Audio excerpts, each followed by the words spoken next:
got a big problem with my car recently. I've just hit a bumper and have this one, and I saw video in YouTube about hot water, so let's see if it's helping. Let's see, let's try if it works. I've got this hot water here. I'm not sure if it's enough, but let's try. It's full.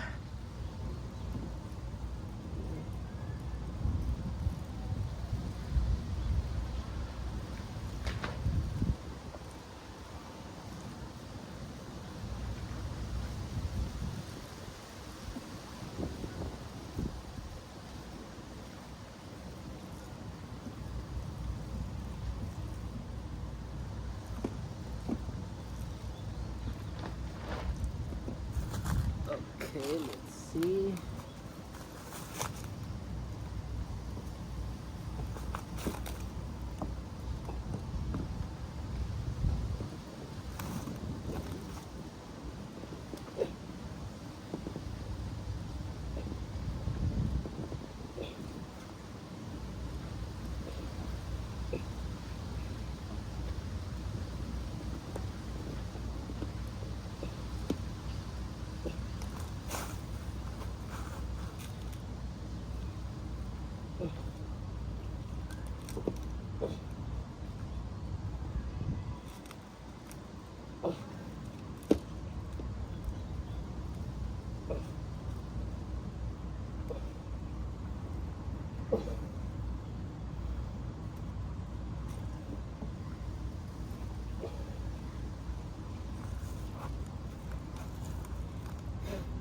It's working, my friend. It's working here, but this one is kind of hard, but it's working. I can see that it's working.